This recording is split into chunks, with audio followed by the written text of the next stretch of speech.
Welcome to the Canadian Research Security Weekly Roundup, Deep Dive. I'm your host, and this is episode 59 for August 14th, 2026. For decades, protecting research meant locking doors and securing file cabinets. Today, that perimeter has dissolved. We are currently operating in an environment where a promising Canadian tech startup is almost as likely to be bought out by a foreign entity as to have its intellectual property autonomously stripped by self-directed code. We are tracking a shift toward autonomous artificial intelligence, which is stripping away the human bottlenecks in both cyber espionage and biological threat generation. We will also examine why digital firewalls are insufficient when the physical hardware in our supply chains and the research facilities themselves are compromised. Finally, we will analyze the aggressive legislative frameworks allied nations are building to secure their academic sectors. Protecting research today requires an active defense against continuous, omnidirectional campaigns targeting open academic ecosystems.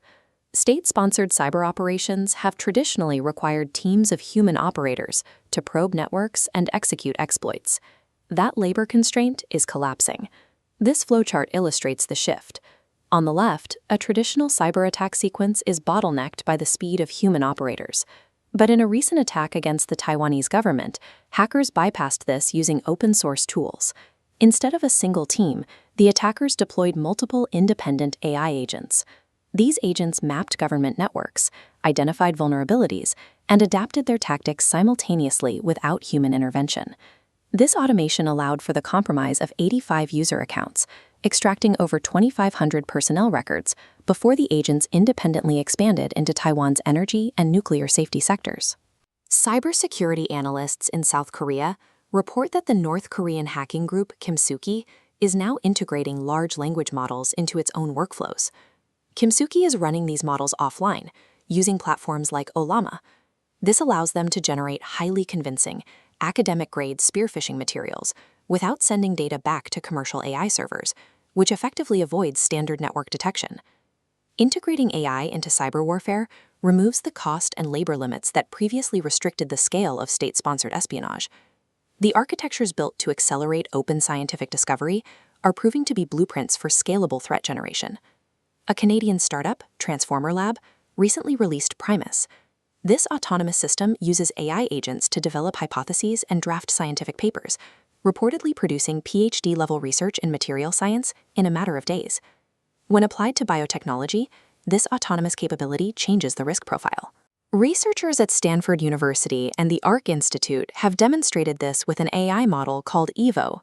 By learning genetic patterns, EVO successfully generated thousands of potential viral genomes, eventually creating several viable viruses capable of infecting bacteria from scratch. While this technology will compress the timeline for medical breakthroughs, making the capacity to design synthetic pathogens widely accessible introduces massive biosecurity liabilities. Adversaries are now prioritizing the acquisition of underlying autonomous models that can generate novel biological weapons or advanced technologies on demand. Digital security measures assume the underlying equipment is trustworthy. Recent events prove the hardware supply chain itself is actively compromised. The Royal Navy recently discovered compromised camera components inside their Kraken K3 Scout surveillance drones. These drones contained internet-connected parts that were secretly transmitting operational status data directly to an IP address in China. This physical infiltration extends to ground infrastructure, as seen with this facility. New Zealand's Security Intelligence Service recently disrupted an espionage attempt involving satellite tracking technology. China's state-linked Purple Mountain Observatory attempted to install sensitive tracking infrastructure within New Zealand's borders. To bypass national security scrutiny, the observatory operated through a local proxy company that intelligence officials believe may have been completely unaware of the technology's intelligence value. Physical vulnerabilities also exist in transit. On a recent Delta flight carrying attendees from the DEF CON cybersecurity conference, passengers were targeted by a rogue network. An unauthorized network named Delta Wi-Fi Fast appeared, using a deauthentication attack to kick passengers off the legitimate aircraft Wi-Fi and redirect their devices to a fraudulent hotspot. Software firewalls offer little protection if the cameras in your lab, the proxies building your infrastructure, and the networks you connect to are inherently hostile. Research security also overlaps directly with military operations in contested geographic zones. Canada and the United States are currently coordinating joint surveillance of 2 Chinese state-backed research icebreakers operating in the Arctic near Alaska. While Beijing claims these ships are conducting peaceful environmental monitoring, their advanced sonar systems and telemetry buoys collect seabed mapping data useful for submarine detection. This threat spectrum extends from global geopolitics to immediate risks on local university campuses. In Ontario, 4 former Western University engineering students are facing 31 charges after police discovered they possessed highly volatile explosives, including PTN and TNT, following a trespassing incident at an engineering building. Institutional perimeters are under pressure at every scale, from remote international waters to domestic research laboratories. Even when a research institution secures its data and premises, intellectual property can still be legally extracted through the financial markets.